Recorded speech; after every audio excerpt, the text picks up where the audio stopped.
ಅಂಜಲ್ ಹೇಗೆ? ಕೆಜಿ 950. ಎರಡು 700 ಉಂಟಾ? ಇದು ಬಿರಿಯಾನಿ ಮಾಡ್ಲಿಕ್ಕೆ ಒಳ್ಳೇದಾಗ್ತದಲ್ಲ? ನೀವು ಮಾಡ್ತೀರಾ ಫಿಶ್ ಬಿರಿಯಾನಿ? ಇಲ್ಲ, ನಾನು ಮಾಡಲಿಲ್ಲ. ಮಾಡಿ, ನಾನು ಇವತ್ತು ಮಾಡಿ ತೋರಿಸ್ತೇನೆ ಇವರದ್ದೊಂದು ಯೂಟ್ಯೂಬ್ ಚಾನಲ್ ಅಲ್ಲಿ. ನೀವು ಕಾಯ್ತಾ ಇರುವ ಒಂದು ಮೀನಿನ ಬಿರಿಯಾನಿ ರೆಡಿ ಆಗ್ತದೆ. ಬಿಸಿ ಬಿಸಿಯಾಗಿ ನೀವು ಸಹ ತಿನ್ನಿ ನಮ್ಮ ಜೊತೆಗೆ.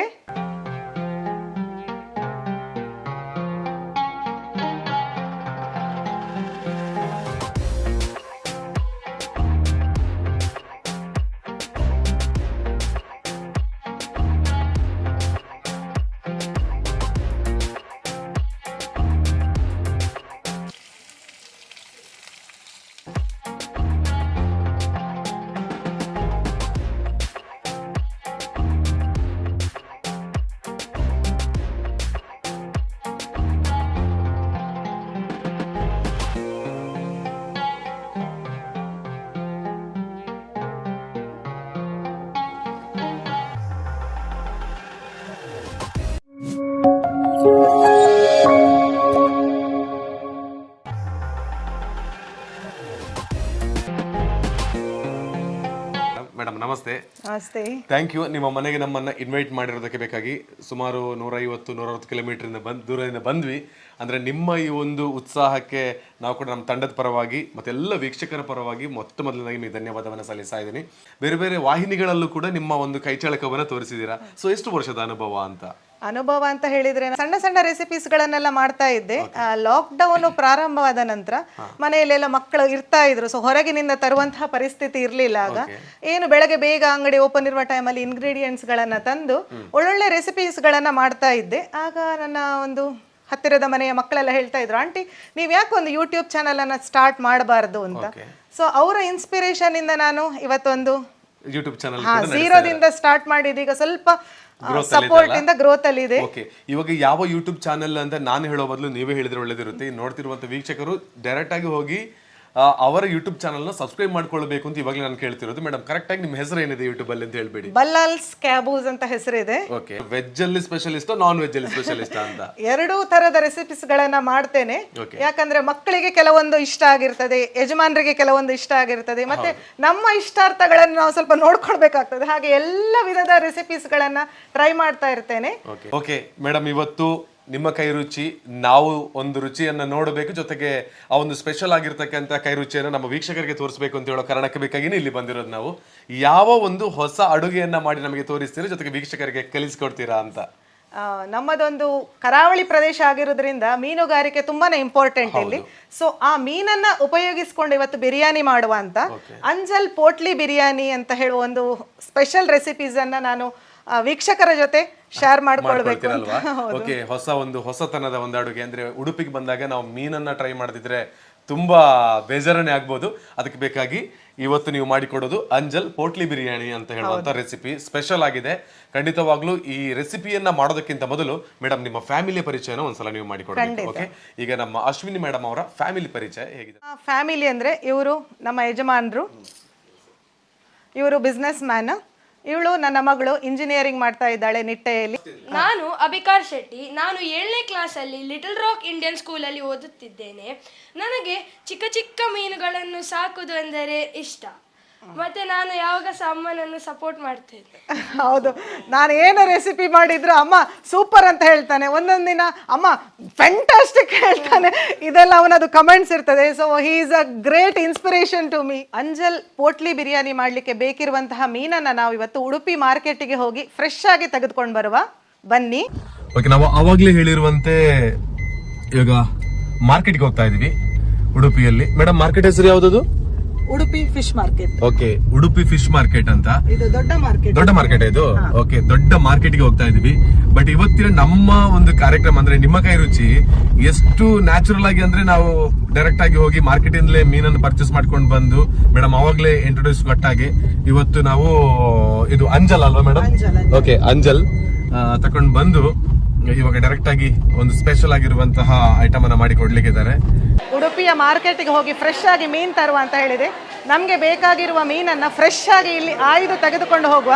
ಬನ್ನಿ, ಇಲ್ಲಿ ದೊಡ್ಡ ದೊಡ್ಡ ಮೀನನ್ನೆಲ್ಲ ಇಟ್ಟಿದ್ದಾರೆ. ದೊಡ್ಡ ಮಾರ್ಕೆಟ್ ಅಂತ ಹೇಳಿದ್ದೇನೆ, ಮೀನು ಅಷ್ಟೇ ಚೆನ್ನಾಗಿದೆ, ಫ್ರೆಶ್ ಆಗಿ ಸಿಗ್ತದೆ. ಬನ್ನಿ ತೋರಿಸ್ತೇನೆ.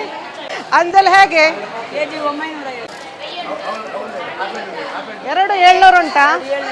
ಇದು ಬಿರಿಯಾನಿ ಮಾಡ್ಲಿಕ್ಕೆ ಒಳ್ಳೇದಾಗ್ತದಲ್ಲ? ನೀವು ಮಾಡ್ತೀರಾ ಫಿಶ್ ಬಿರಿಯಾನಿ? ಇಲ್ಲ ನಾನು ಮಾಡಲಿಲ್ಲ. ಮಾಡಿ, ನಾನು ಇವತ್ತು ಮಾಡಿ ತೋರಿಸ್ತೇನೆ. ಇವರದೊಂದು ಯೂಟ್ಯೂಬ್ ಚಾನಲ್ ಅಲ್ಲಿ ಹೇಗಾಗ್ತದಂತ ನೋಡಿ ನೀವು ಸಹ ಟ್ರೈ ಮಾಡಿ.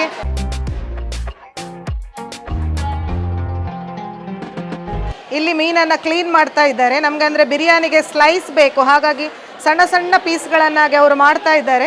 ಕಟ್ಟಿಂಗ್ ಎಲ್ಲ ಆಯಿತು. ಈಗ ಈ ಮೀನನ್ನು ಮನೆಗೆ ತೆಗೆದುಕೊಂಡು ಹೋಗಿ ಕ್ಲೀನ್ ಮಾಡಿ ತೊಳೆದು ನಂತರ ಬಿರಿಯಾನಿಯನ್ನು ರೆಡಿ ಮಾಡ್ಕೊಳ್ಳುವ.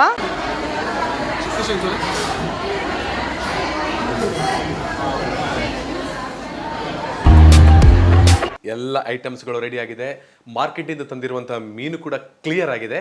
ಇವತ್ತು ಅಂಜಲ್ ಪೋಟ್ಲಿ ಬಿರಿಯಾನಿ ಮಾಡೋದಕ್ಕೆ ಮೇಡಮ್ ಕೂಡ ರೆಡಿ ಆಗಿದ್ದಾರೆ. ಕರೆಕ್ಟಾಗಿ ಕೇಳ್ಕೊಳ್ಳಿ, ನಿಮ್ಮ ಮನೆಯಲ್ಲೂ ಕೂಡ ಮೀನ್ ತಗೊಂಡು ಬಂದು ಅಂಜಲ್ ಪೋಟ್ಲಿ ಬಿರಿಯಾನಿ ಮಾಡಬಹುದು. ಅದಕ್ಕೆ ಬೇಕಾಗಿರುವಂತಹ ಐಟಮ್ಸ್ಗಳನ್ನು ಈಗ ಮೇಡಮ್ ಒಂದೊಂದಾಗಿ ಹೇಳಲಿಕ್ಕಿದ್ದಾರೆ. ಪೋಟ್ಲಿ ಬಿರಿಯಾನಿ ಮಾಡಲಿಕ್ಕೆ ಬೇಕಾಗಿರುವ ಇಂಗ್ರೀಡಿಯೆಂಟ್ಸ್ ಅನ್ನು ನಾನು ಈಗಾಗಲೇ ರೆಡಿ ಮಾಡಿಟ್ಟಿದ್ದೇನೆ. ಇದು ರೈಸ್, ಅಕ್ಕಿಗೆ ಬೇಕಿರುವಂತಹ ಬಾಸ್ಮತಿ ಅಕ್ಕಿ 2 ಗ್ಲಾಸ್ನಷ್ಟಿದೆ.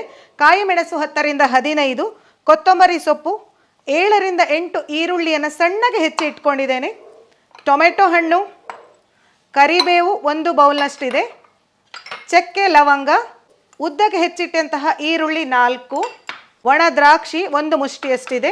1 ಮುಷ್ಟಿಯಷ್ಟು ಗೋಡಂಬಿ, 3 ಲಿಂಬೆಹಣ್ಣು, ಕೆಂಪು ಮೆಣಸಿನ ಪುಡಿ, ರುಚಿಗೆ ತಕ್ಕಷ್ಟು ಉಪ್ಪು, ಇದು ಕಾರ್ನ್ಫ್ಲೋರ್, ಜೀರಿಗೆ ಪುಡಿ, ಕಾಳು ಮೆಣಸಿನ ಪುಡಿ, ಕೊತ್ತಂಬರಿ ಪುಡಿ, ಇದು ಗರಂ ಮಸಾಲ ಪೌಡರ್, 2 ರಿಂದ 3 ಟೇಬಲ್ ಸ್ಪೂನ್ ಅಷ್ಟು ಶುಂಠಿ ಬೆಳ್ಳುಳ್ಳಿಯ ಪೇಸ್ಟ್, ಅರಶಿನ ಪುಡಿ, ಕ್ಲೀನ್ ಮಾಡಿಟ್ಟಂತಹ ಮೀನನ್ನು ನಾವು ಕಾಯಿಸ್ಕೊಳ್ಳಿಕ್ಕೆ ತೆಂಗಿನ ಎಣ್ಣೆಯನ್ನು ಯೂಸ್ ಮಾಡ್ತಾ ಇದ್ದೇನೆ, ಹಾಗಾಗಿ ತೆಂಗಿನ ಎಣ್ಣೆ.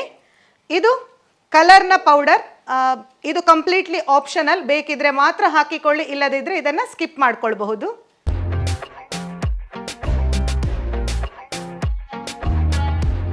ಮೊದಲಿಗೆ ನಾವು ಕಟ್ ಮಾಡಿಟ್ಟಂತಹ ಮೀನಿಗೆ ಮಸಾಲೆಯನ್ನು ಹಚ್ಕೊಳ್ಬೇಕು. ಹಾಗಾಗಿ ಮಸಾಲೆಯನ್ನು ಹೇಗೆ ರೆಡಿ ಮಾಡೋದು ಅಂತ ನೋಡುವ. ಮೊದಲಿಗೆ ನಾನಿಲ್ಲಿ ಬಾಳೆ ಎಲೆಯನ್ನು ಇಟ್ಕೊಂಡಿದ್ದೇನೆ. ಅದಕ್ಕೆ ಸುಮಾರು 6 ರಿಂದ 7 ಚಮಚ ಕೆಂಪು ಮೆಣಸಿನ ಪುಡಿಯನ್ನು ಹಾಕ್ಕೊಳ್ಬೇಕು.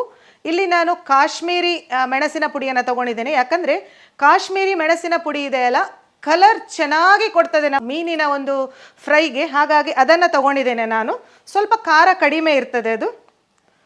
ನಂತರ 1 ರಿಂದ 1.5 ಚಮಚದಷ್ಟು ಕಾಳು ಮೆಣಸಿನ ಪುಡಿ, ಇದು ಕಾರ್ನ್ಫ್ಲೋರನ್ನು ನಾವು ಯಾಕೆ ಹಾಕ್ತೇವೆ ಅಂದರೆ ಮಸಾಲವನ್ನು ಏನು ಮೀನಿಗೆ ಹಚ್ಚಿದ ನಂತರ ಕಾಯಿಸುವ ಸಂದರ್ಭದಲ್ಲಿ ಆ ಮಸಾಲ ಬಿಟ್ಕೊಳ್ಬಾರ್ದು ಅನ್ನುವ ಕಾರಣದಿಂದ ಈ ಕಾರ್ನ್ಫ್ಲೋರನ್ನು ಹಾಕ್ಕೊಳ್ತಾ ಇದ್ದೇವೆ. ನಿಮ್ಮ ಮನೆಯಲ್ಲಿ ಕಾರ್ನ್ಫ್ಲೋರ್ ಇಲ್ಲ ಹೇಳಿದರೆ ಮೈದಾ ಹಿಟ್ಟನ್ನು ಸಹ ಯೂಸ್ ಮಾಡ್ಕೊಳ್ಬಹುದು. ರುಚಿಗೆ ತಕ್ಕಷ್ಟು ಉಪ್ಪನ್ನು ಹಾಕ್ಕೊಳ್ಳುವ. 1 ರಿಂದ 1.5 ಚಮಚದಷ್ಟು ಶುಂಠಿ ಬೆಳ್ಳುಳ್ಳಿಯ ಪೇಸ್ಟ್, ಅರಶಿನ ಪುಡಿ 1/2 ದಿಂದ 3/4 ಚಮಚದಷ್ಟು. ನಂತರ ಈ ವಸ್ತುಗಳನ್ನು ಒಮ್ಮೆ ಸಣ್ಣಗೆ ಮಿಕ್ಸ್ ಕೊಟ್ಕೊಂಡು 1 ಲಿಂಬೆ ಹಣ್ಣಿನ ರಸವನ್ನು ಹಾಕ್ತಾ ಇದ್ದೇನೆ. ಚೆನ್ನಾಗಿ ಹುಳಿ ಬರ್ತದೆ ಲಿಂಬೆ ಹಣ್ಣಿನ ರಸವನ್ನು ಹಾಕೋದ್ರಿಂದ.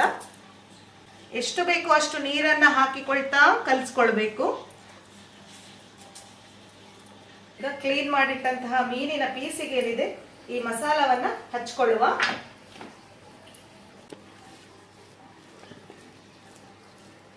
ಹಚ್ಚಿ ಒಂದು 10 ನಿಮಿಷ ಇದನ್ನು ಸೈಡಿಗೆ ಇಡಬೇಕು. ಮಸಾಲೆಯನ್ನು ಚೆನ್ನಾಗಿ ಹೀರ್ಕೊಳ್ಳಿ ಆ ಮೀನು ಅನ್ನುವ ಕಾರಣದಿಂದ ಮ್ಯಾರಿನೇಟ್ ಮಾಡಿ ಇಡೋದು ಅಂತ ಹೇಳ್ತೇವೆ ಇದನ್ನು. ಈಗ ಮಸಾಲ ಎಲ್ಲ ಮೀನಿಗೆ ಹಾಕಿ ಆಯಿತು. ಸ್ವಲ್ಪ ಎಳ್ಕೊಳ್ಳಿ ಮೀನು, ಒಂದು ಅರ್ಧ ಗಂಟೆ ಇದನ್ನು ನಾನು ಮುಚ್ಚಿಡ್ತೇನೆ. ಈಗ ಬಿರಿಯಾನಿಯ ಮಸಾಲ ಮತ್ತೆ ಅನ್ನವನ್ನು ನಾವು ರೆಡಿ ಮಾಡ್ಕೊಳ್ಳುವ. ಸುಮಾರು 1/2 ಬೌಲ್ನಷ್ಟು ಎಣ್ಣೆಯನ್ನು ಹಾಕೊಳ್ಬೇಕು ನಾವು. ಎಣ್ಣೆ ಬಿಸಿಯಾದ ನಂತರ ನಾವಿಲ್ಲೇನು ಚಕ್ಕೆ ಲವಂಗ ಎಲ್ಲ ಇಟ್ಟಿದ್ದೇವೆ, ಅದನ್ನೆಲ್ಲ ಇಡಿಯಾದ ಗರಂ ಮಸಾಲ ಅಂತ ಹೇಳ್ತಾರೆ, ಅದನ್ನ ಹಾಕೊಂಡೆ ಸಣ್ಣಗೊಂದು ಮಿಕ್ಸ್ ಕೊಡ್ತಾ ಇದ್ದೇನೆ. ಅದೇನು ಸರಿಯಾಗಿ ಬಿಸಿ ಆಯಿತು ಅನ್ನುವಾಗ ಈರುಳ್ಳಿಯನ್ನು ಕಟ್ ಮಾಡಿ ಇಟ್ಕೊಂಡಿದ್ದೇವೆ, ಚಿಕ್ಕದಾಗಿ ಇಟ್ಕೊಂಡಿದ್ದೇನೆ ನೋಡಿ. ನಾವು ಚಿಕನ್ ಬಿರಿಯಾನಿ ಮಾಡುವಾಗ ಸ್ವಲ್ಪ ದೊಡ್ಡದಾಗಿ ಹೆಚ್ಕೊಳ್ತೇವೆ, ಮೀನಿನ ಬಿರಿಯಾನಿ ಮಾಡೋದ್ರಿಂದ ಸಣ್ಣದಾಗಿ ಹೆಚ್ಕೊಳ್ಬೇಕು. ಈಗ ಇದಕ್ಕೆ ನಾವು ಈ ಟೊಮೆಟೊ ಪ್ಯೂರಿ ಏನಿದೆ, ಟೊಮೆಟೊ ಪ್ಯೂರಿ ಅಂದ್ರೆ ಟೊಮೆಟೊ ಹಣ್ಣನ್ನ ಹಸಿಯಾಗಿಯೇ ನಾನು ಮಿಕ್ಸಿ ಜಾರ್ನಲ್ಲಿ ಹಾಕೊಂಡು ರುಬ್ಬಿಕೊಂಡು ಇಟ್ಕೊಂಡಿದ್ದೇನೆ. ಅದನ್ನ ಹಾಕ್ತಾ ಇದ್ದೇನೆ. ಸಣ್ಣಗೊಂದು ಮಿಕ್ಸ್. ನಂತರ ಇದಕ್ಕೆ 1 ಟೇಬಲ್ ಸ್ಪೂನ್ ಅಷ್ಟು ಶುಂಠಿ ಬೆಳ್ಳುಳ್ಳಿಯ ಪೇಸ್ಟ್, ಅರಶಿನ ಪುಡಿ ನಾವು ಈಗಾಗಲೇ ಮೀನಿಗೂ ಹಾಕಿದ್ದೇವೆ, ಅರ್ಧ ಟೇಬಲ್ ಸ್ಪೂನ್ ಅಷ್ಟು ಹಾಕೊಂಡೆ. ಕಾಯಿ ಮೆಣಸು ಸುಮಾರು 7 ರಿಂದ 8 ಉದ್ದಗೆ ಹೆಚ್ಚಿಕೊಂಡಿದ್ದಂತು.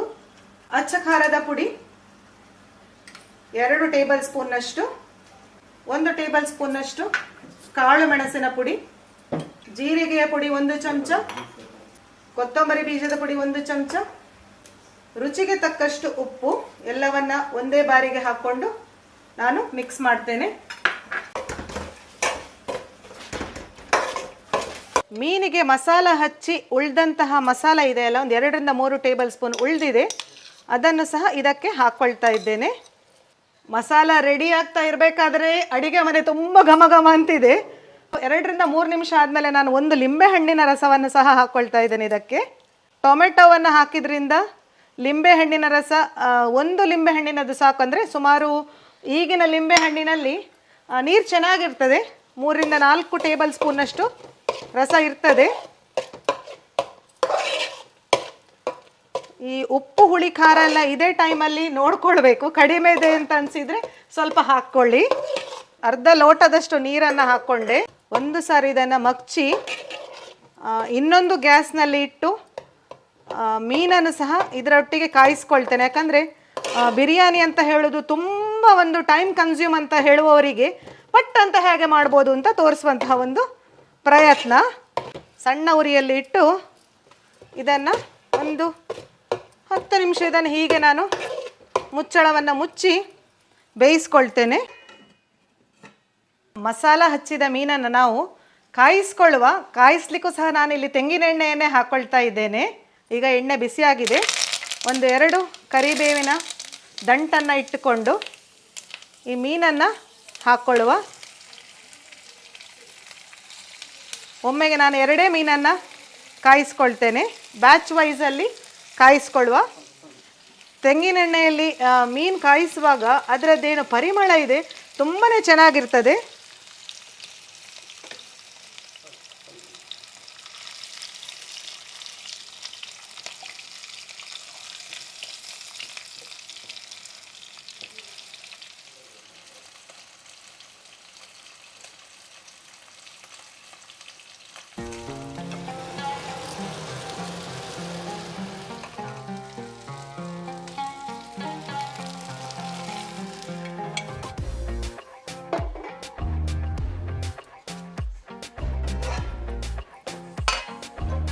ಬಿರಿಯಾನಿಯ ಮಸಾಲ ರೆಡಿಯಾಗಿದೆ. ಮೇಲಿನಿಂದ ಸ್ವಲ್ಪ ಕೊತ್ತಂಬರಿ ಸೊಪ್ಪನ್ನು ಹಾಕಿ ಇಡುವ. ಬಿರಿಯಾನಿಗೆ ಬೇಕಿರುವಂತಹ ಅನ್ನವನ್ನು ರೆಡಿ ಮಾಡಲಿಕ್ಕೆ ನಾನಿಲ್ಲಿ ಬಸಿದು ಮಾಡುವಂತಹ ಅನ್ನವನ್ನು ಮಾಡ್ತಾ ಇದ್ದೇನೆ. ಪ್ರೆಷರ್ ಕುಕ್ಕರಲ್ಲಿ ಮಾಡುವವರು 1ಕ್ಕೆ 2ರಷ್ಟು ನೀರನ್ನು ಹಾಕಿಕೊಂಡು ಉದುರುದುರಾಗಿ ಅನ್ನವನ್ನು ಮಾಡ್ಕೊಳ್ಳಿ. ಸರಿಯಾಗಿ ಕುದಿ ಬಂದ ನಂತರ ನಾವು ಏನು ಅಕ್ಕಿಯನ್ನು ತೊಳೆದಿಟ್ಟಿರ್ತೇವೆ ಅದನ್ನು ಹಾಕ್ಕೊಳ್ಬೇಕು. ಇಡಿಯಾಗಿರುವ ಗರಂ ಮಸಾಲಗಳನ್ನು ಹಾಕ್ತಾ ಇದ್ದೇನೆ. ಅಂದರೆ ಚಕ್ಕೆ, ಲವಂಗ, ಬಿರಿಯಾನಿ ಎಲೆ ಇದನ್ನೆಲ್ಲ ಹಾಕ್ಕೊಳ್ತಾ ಇದ್ದೇನೆ. ತೊಳೆದಿಟ್ಟಂತಹ ಬಿರಿಯಾನಿಯ ಅಕ್ಕಿ, ಬಾಸ್ಮತಿ ರೈಸ್. ಕುದಿ ಬರುವ ಟೈಮಲ್ಲಿ ನಾವು ಇದಕ್ಕೆ ರುಚಿಗೆ ತಕ್ಕಷ್ಟು ಉಪ್ಪನ್ನು ಹಾಕ್ಕೊಳ್ಬೇಕು. ಈಗ ಅನ್ನ ಬೆಂದಿದೆ, ಮಸಾಲ ರೆಡಿಯಾಗಿದೆ, ಮೀನು ಫ್ರೈ ಕೂಡ ಆಗಿದೆ. ಈ ಎಲ್ಲ ಆದ ನಂತರ ನಾವು ಒಂದು ಇಡ್ಲಿಯ ಸ್ಟೀಮರ್ ಏನಿದೆ ಅದರ ಒಳಗೆ ಇದನ್ನು ಬಾಳೆ ಎಲೆಯಲ್ಲಿ ಕಟ್ಟಿ ಬೇಯಿಸೋದು. ಸೊ ಬನ್ನಿ, ಇನ್ಯಾಕೆ ತಡ, ಅದನ್ನು ಹೇಗೆ ಮಾಡೋದಂತ ನೋಡುವ. ಬಿರಿಯಾನಿಯ ಮೇಲೆ ಚಂದ ಕಾಣಬೇಕಲ್ಲ, ಅದಕ್ಕೆ ಸ್ವಲ್ಪ ಈರುಳ್ಳಿ, ಗೋಡಂಬಿ ಹಾಗೂ ಒಣ ದ್ರಾಕ್ಷಿಯನ್ನು ಹುರಿದಿಟ್ಕೊಳ್ಳುವ. ಕಂದು ಬಣ್ಣ ಹೇಳ್ತೇವಲ್ಲ ಆ ಕಲರ್ ಬರಬೇಕು. ಕರಿಬೇವನ್ನು ಇದಕ್ಕೆ ಹಾಕ್ಕೊಳ್ತೇನೆ ನಾನು. ಈರುಳ್ಳಿ ಚೆನ್ನಾಗಿ ಕಲರ್ ಬಂದಿದೆ ನೋಡಿ. ಈಗ ಇದನ್ನು ನಾನು ಒಂದು ಬೌಲಿಗೆ ತೆಗೆದಿಡ್ತೇನೆ. ಗೋಡಂಬಿಯನ್ನು ಹಾಕ್ಕೊಂಡು ಹೊಂಬಣ್ಣಕ್ಕೆ ಬರುವವರೆಗೆ ಹುರ್ಕೊಳ್ಳುವ. ನಂತರ ಒಣ ದ್ರಾಕ್ಷಿ ಏನಿದೆ ಅದನ್ನು ಸಹ ಹಾಕ್ಕೊಳ್ತೇನೆ. ಸ್ವಲ್ಪ ಗೋಡಂಬಿ ಕ್ರಿಸ್ಪಿ ಆಗುವಾಗ ಈ ಒಣ ದ್ರಾಕ್ಷಿಯನ್ನು ಹಾಕ್ಕೊಂಡ್ರೆ ಚೆನ್ನಾಗಿರ್ತದೆ. ಇದು ಎರಡೂ ಸಹ ಈಗ ಗಾರ್ನಿಷಿಂಗಿಗೆ ರೆಡಿಯಾಗಿದೆ. ಈಗ ಎಲೆಯನ್ನು ಚೆನ್ನಾಗಿ ತೊಳೆದು ಸ್ವಲ್ಪ ಗ್ಯಾಸ್ನಲ್ಲಿ ಬಾಡಿಸ್ಕೊಂಡಿದ್ದೇನೆ. ನಂತರ ನಾವು ರೆಡಿ ಮಾಡಿಟ್ಟಂತಹ ಅನ್ನವನ್ನು ಹಾಕ್ಕೊಳ್ಬೇಕು. ನಾವೇನು ಮಸಾಲ ರೆಡಿ ಮಾಡಿ ಇಟ್ಕೊಂಡಿದ್ದೇವಲ್ಲ ಅದನ್ನು ಚೆನ್ನಾಗಿ ಮಿಕ್ಸ್ ಮಾಡಿಕೊಂಡು ಒಮ್ಮೆ ಹಾಕ್ಕೊಳ್ಳುವಂಥದ್ದು.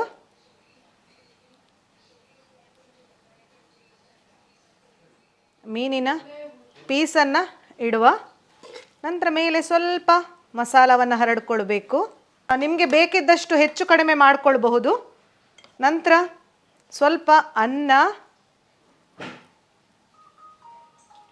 1 ಪ್ಲೇಟ್ ಬಿರಿಯಾನಿಗೆ ಎಷ್ಟು ಬೇಕೋ ಅಷ್ಟು ಹಾಕ್ಕೊಳ್ಳುವಂಥದ್ದು ನೋಡಿ. ಸ್ವಲ್ಪ ಕ್ರಿಸ್ಪಿಯಾಗಿ ಕಾಯಿಸಿಟ್ಟುಕೊಂಡಂತಹ ಈರುಳ್ಳಿ, ಗೋಡಂಬಿ ಹಾಗೂ ದ್ರಾಕ್ಷಿ, ಕಲರ್ ಇದು ಕೇಸರಿ ಬಣ್ಣವನ್ನು ಹಾಕ್ಕೊಳ್ತಾ ಇದ್ದೇನೆ ಸ್ವಲ್ಪ ನೋಡಲಿಕ್ಕೂ ಚೆನ್ನಾಗಿರಲಿ ಅಂತ. ಸ್ವಲ್ಪ ಕೊತ್ತಂಬರಿ ಸೊಪ್ಪು, ಇದನ್ನು ಹೀಗೆ ಮಡಚಿಕೊಂಡು ಸುಂದರವಾಗಿ ಕಾಣಿಸ್ತಾ ಇದೆ ಅಲ್ಲ. ನಂತರ ಏನು ಬಾಳೆ ಹಗ್ಗದಿಂದ ಕಟ್ಟಿಕೊಳ್ಳುವ ಇದನ್ನು. ಅಷ್ಟು ಪೋಟ್ಲಿ ಅಂತ ಹೇಳಿದರೆ ಮೊದಲಿನ ಕಾಲದಲ್ಲಿ ಅಜ್ಜಿಯವರೆಲ್ಲ ಒಂದು ಸೊಂಟಕ್ಕೆ ವೀಳ್ಯದೆಲೆ ಆಗಿರಲಿ, ಅವರ ಚಿಲ್ಲರೆ ಹಣ ಇರಲಿ, ಅದನ್ನೆಲ್ಲ ಆ ಪೋಟ್ಲಿಯಲ್ಲಿ ಇಟ್ಕೊಳ್ತಾ ಇದ್ರಲ್ಲ. ಹಾಗಾಗಿ ಈ ಬಿರಿಯಾನಿ ಅದೇ ರೀತಿ ಕಾಣಿಸೋದ್ರಿಂದ ಇದನ್ನು ಪೋಟ್ಲಿ ಬಿರಿಯಾನಿ ಅಂತ ನಾನು ಹೆಸರಿಟ್ಟಿದ್ದೇನೆ. ಸ್ಟೀಮರಲ್ಲಿ ಇದನ್ನು ಒಂದು 10 ನಿಮಿಷ ಸ್ಟೀಮ್ ಮಾಡಿದರೆ ಆಯಿತು. 10 ನಿಮಿಷ ಈ ಹಬೆಯಲ್ಲಿ ಬೆಂದರೆ ಏನು ನೀವು ಕಾಯ್ತಾ ಇರುವ ಒಂದು ಮೀನಿನ ಬಿರಿಯಾನಿ ರೆಡಿ ಆಗ್ತದೆ. ಬಿಸಿ ಬಿಸಿಯಾಗಿ ನೀವು ಸಹ ತಿನ್ನಿ ನಮ್ಮ ಜೊತೆಗೆ.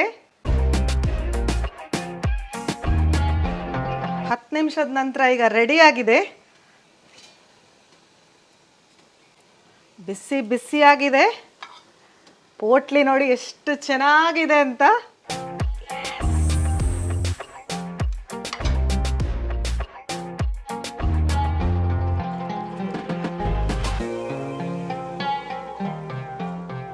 ಓಕೆ ಮೇಡಮ್, ತುಂಬ ನಮಗೆ ಸಮಯ ಕೊಟ್ಟರು, ತುಂಬ ಚೆನ್ನಾಗಿ ಎಕ್ಸ್ಪ್ಲೈನ್ ಮಾಡ್ತಾ ಇದ್ರಿ. ನಾನು ಅದಕ್ಕೆ ಎಲ್ಲೂ ಕೂಡ ಫ್ರೇಮಿಗೆ ಬರಲಿಲ್ಲ, ನೋಡ್ತಾನೆ ಇದ್ದೆ. ಯಾಕಂದ್ರೆ ಈ ಫೀಲ್ಡಲ್ಲಿ ನಿಮಗೆ ತುಂಬ ಅನುಭವಗಳಿದೆ. ಪ್ರತಿನಿತ್ಯ ಕೂಡ ನೀವು ನಿಮ್ಮ ಯೂಟ್ಯೂಬ್ ಚಾನಲ್ಗಳಲ್ಲಿ ಅಪ್ಲೋಡ್ ಮಾಡ್ತಾನೆ ಇರ್ತೀರಾ. ಸೊ ಅದರಲ್ಲಿ ಇದೊಂದು ಸ್ಪೆಷಲ್ ಆಗಿರುವಂಥ ಐಟಮ್ ಇವತ್ತು ನಮಗೆ ಮಾಡಿ ತೋರಿಸಿದ್ರೆ, ಜೊತೆಗೆ ನಮ್ಮ ಒಂದು ಚಾನಲ್ ನೋಡ್ತಕ್ಕಂಥವರಿಗೆ ಒಂದು ಕಲಿಯುವಂಥ ಒಂದು ಒಳ್ಳೆ ಅವಕಾಶ ಇದು. ಸೀರಿಯಸ್ಲಿ ನೀವು ಮಾಡ್ತಿರುವಾಗಲೇ ನಮ್ಮ ಬಾಯಲ್ಲೆಲ್ಲ ನೀರು ಬಂತು. ಅದರ ಪರಿಮಳ ಕೂಡ ಅಷ್ಟು ಚೆನ್ನಾಗಿದೆ.